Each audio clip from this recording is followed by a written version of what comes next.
Hello again. We are back with our second to last presenter.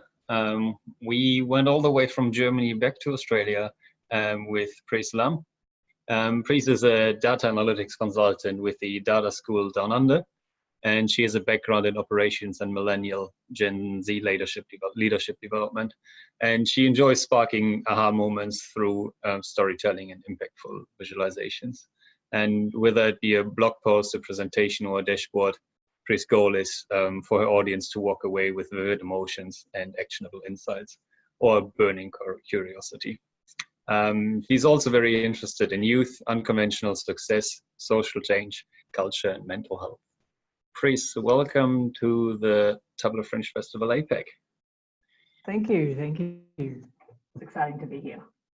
Very good. Over to you. All right, cool. Okay, hey everybody. I see we've got 11 attendees. Excited. All right, let me share my screen with you so we can get started. All right, so before I start, I know I've got an audience from around the world. I have a pretty strong Australian accent, so if you want me to kind of clarify anything, repeat something, just let me know, and I will repeat it in case you don't understand the accent. So you can utilize the chat and just type it up. I'll be looking at the chat while I'm presenting as well. So welcome to my 20 minutes with you on title crafting, how to create outstanding data visualization titles. You're probably wondering, who am I? What do I do? So I got an amazing introduction before, but I'll just talk very briefly about myself. I am a data analyst consultant with the Data School Down Under. So you may have heard of Data School already. I'm part of the Australian cohort, the second cohort. So I am a Tableau Certified Associate. I am also Ultrix Advanced Certified, and currently I am placed in the construction sector where I work with safety metrics. Outside of data, I am a big documentary enthusiast. So I love watching just different documentaries about what's happening in the world, animals, social change, and so forth. So yeah, that's a bit about me. Just kind of going into what's going to be happening in the next 20 minutes or so. So I will be covering three main things. First is why are titles important? Second is my recipe for how to make amazing titles. And third is we're going to have a practical component where you can design your title, or we can walk through a title creation together so you really understand the recipe that I'm giving you. I also want to mention that we have a Q&A section. So if we have time, I will jump into a few questions. Just in the interest of time, if you have questions, you can just ask in the question and answer box. That way I'll receive the questions and I'll get back to you towards the end of the session. So let's dive into it. And talk about why titles are important. So why are titles important, and what's in a title exactly? I figured the best way to understand why titles are important was to apply the philosophy of you don't know what you've got until you've lost it. The best way to understand something is when it's not there anymore. So I went on Tableau Public and I looked at some of the past visitor days. I've chosen a few. And I've made one key adjustment to them, which is I've taken out the title. So I'm going to show you these vizzes, and I want you to try and understand what's happening in a viz without these titles. So I'll show you the first one. So I have here a viz, which quite recently got a viz of the day. So let's see how long it takes you to kind of get an understanding of what's happening. And if you want, use a chat box. I love interactive sessions. Let me know what you think is happening in this viz in front of you.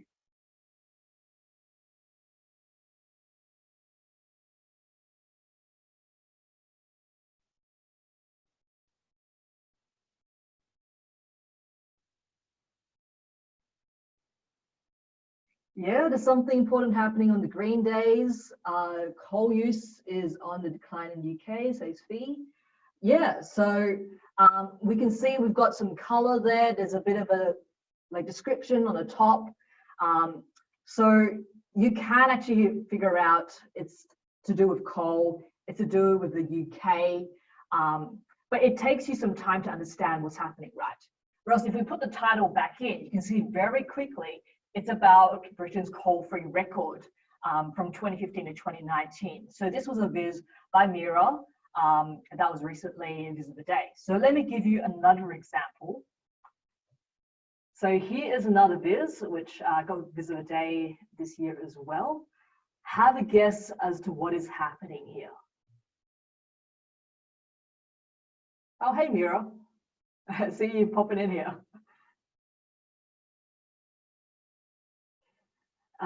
Days in a year. That's a good guess, yeah.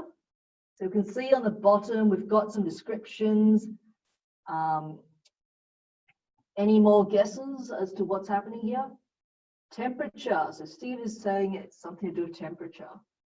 That's a great guess as well. We can see there's some talk about temperature, average temperature perhaps. It's warmer in summer than in winter. All right, let me show you the title. So the title is City Eyes, and we can see that it's about the individual heat pattern of cities. So what I'm trying to, and this was a viz by M2, which again did get Viz of the Day quite recently as well. So what we can see from these two examples is that titles are actually pretty important. They're important because titles give us context. They help us understand what we're looking at. I personally would compare titles to eyebrows. Yeah, to eyebrows. So the thing is, you can look at a face, but without eyebrows on a face, it's a bit confusing. So kind of like this. Eyebrows are important because they help us understand what someone's trying to express, happiness, sadness, they give us context.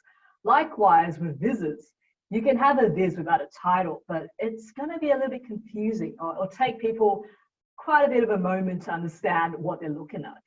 So titles are important, and they're important that we give our charts, our visualizations, good titles that reflect what is happening. John says, yeah, maybe he does shave them on the weekends or something. But yeah, so now we understand why titles are important. Let's jump into the recipe. Very simple. I've kept it very easy to understand. Title crafting recipe from me is 3 steps. Number 1, understand your chart. Number 2, beef it up. And number 3, cut it down.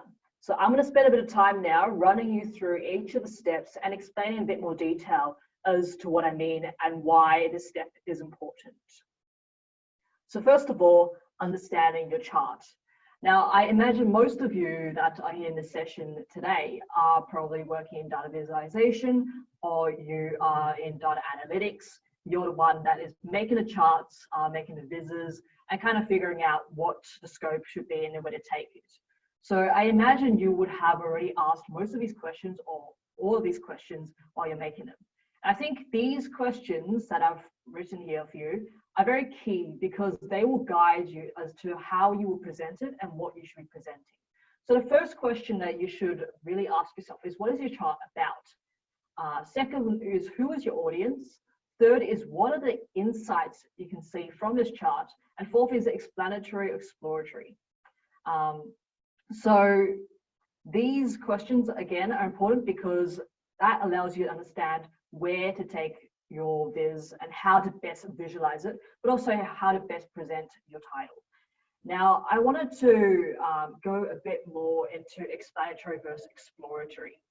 So the reason why I think it's important for us to differentiate the two is because you would treat the two of them differently with how you design your visualization, but also with your titles.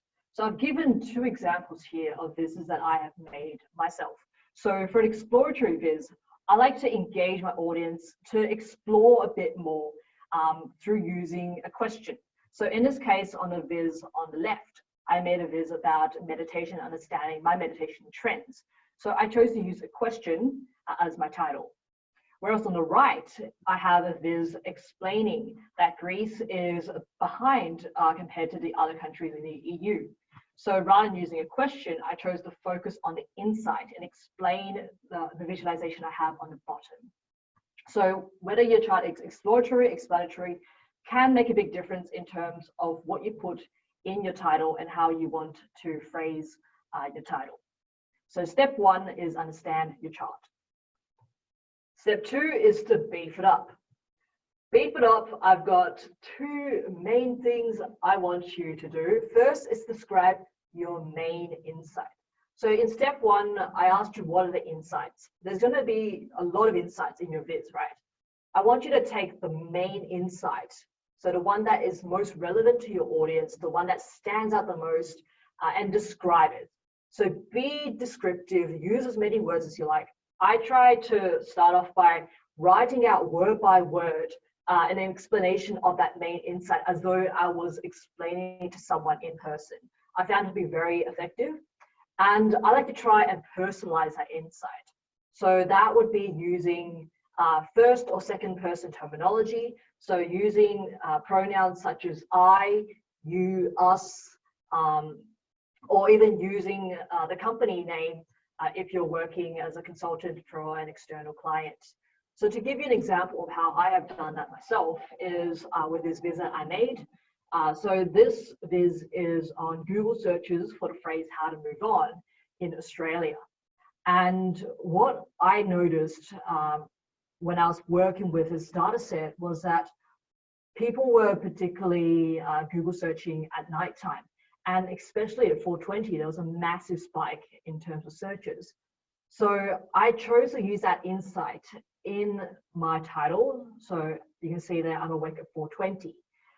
And I personalized it using I'm. I wanted people to remember that feeling of like heartbreak and that loss after a relationship. So that's why I use this title as a hook to catch people's attention, explain a main insight, but also get people to have those emotions that are associated with moving on. Another tip that I would have for you is to use the tools, so use literary tools such as alliterations, puns, or action words. So these are some of the ways that you can make your titles more catchy or lyrical to people. So with action words, I want to talk about that a little bit more because there's been some really cool analysis done into titles for petitions. So I imagine most of you have either seen a petition before or probably signed a petition. A lot of the times your petitions may have been hosted on change.org. Change.org ran analysis taking all the petitions in their history and running a bit of analysis on the titles of these petitions. And what they found was that the petitions that used action-oriented words as the first word in a petition title were most likely to have supporters.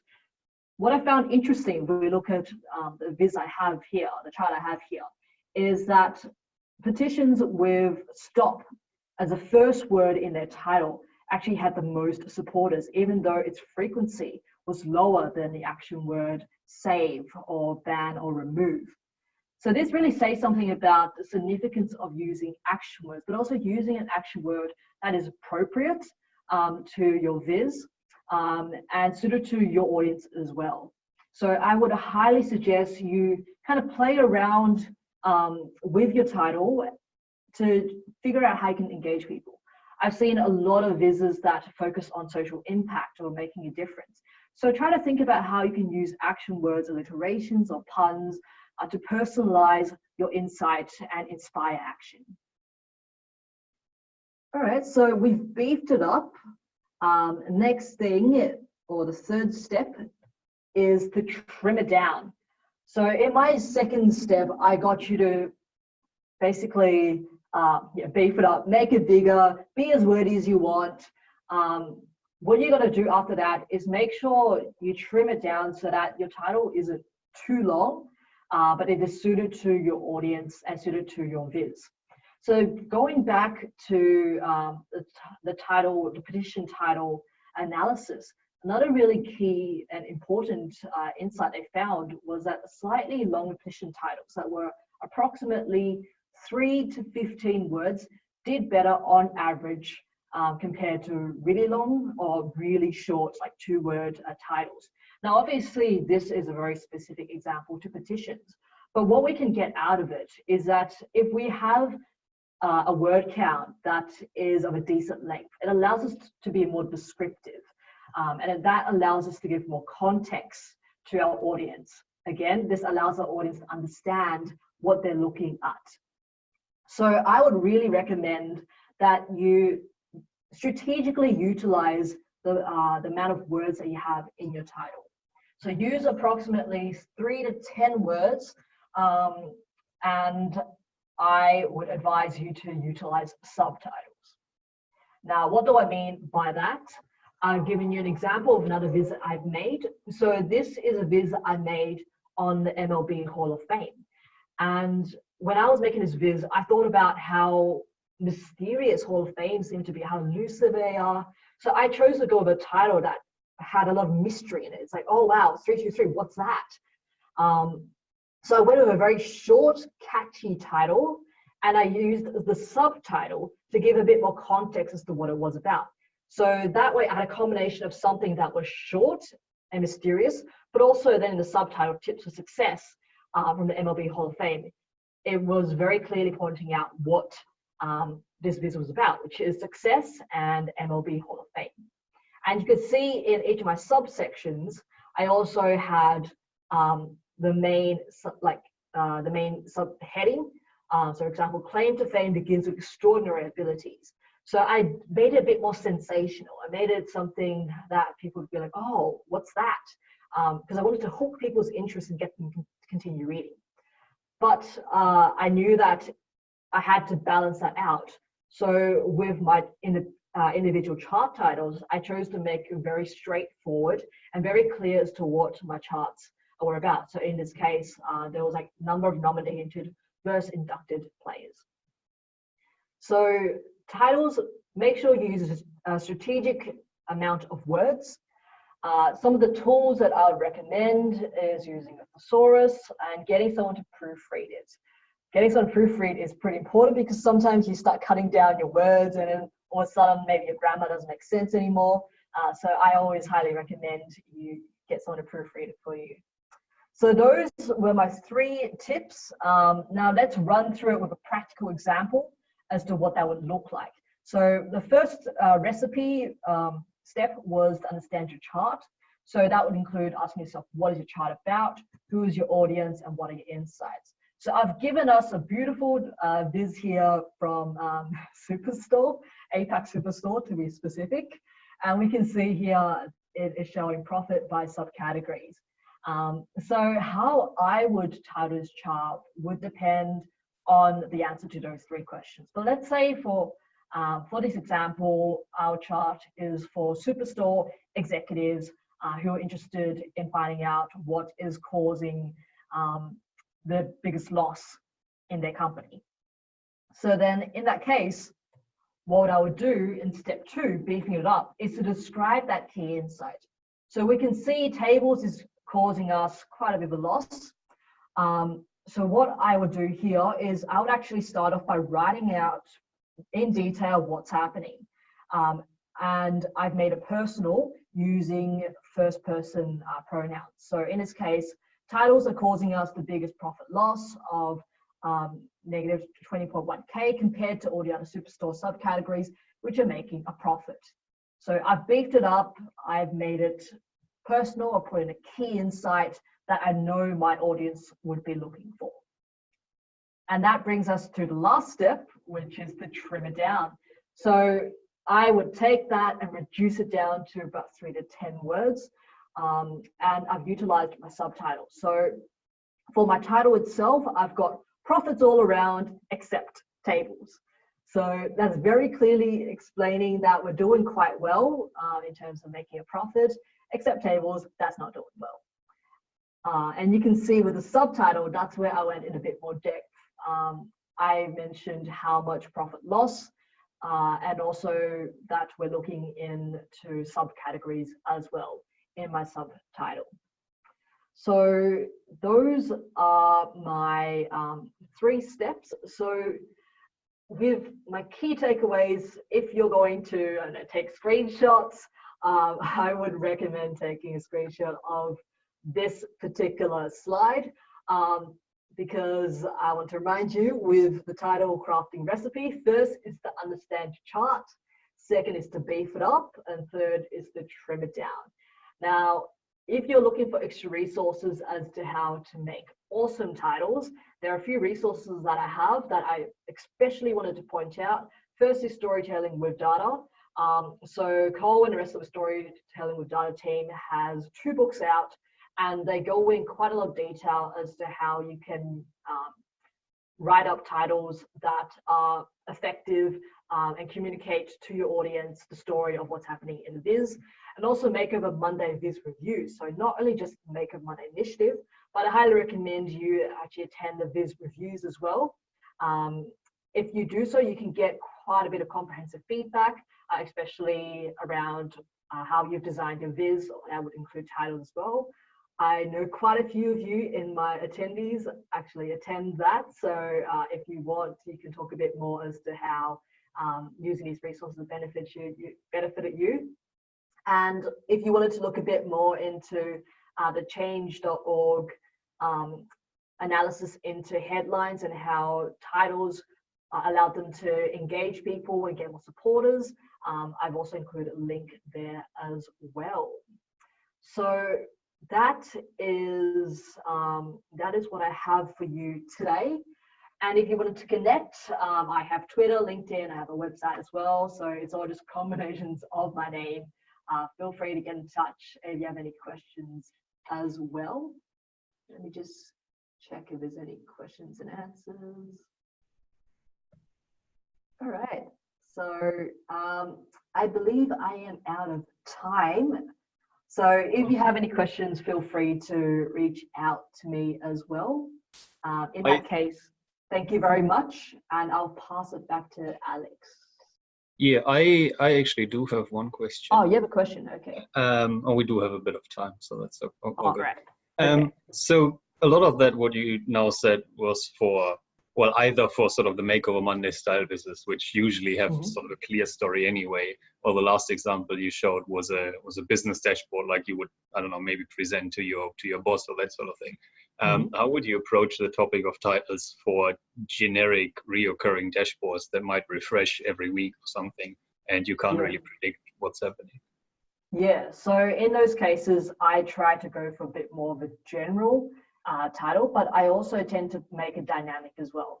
So if there are certain categories or certain, let's say, like regions that they might be looking into with the filters, I try to put those into my titles to make it dynamic for my audience.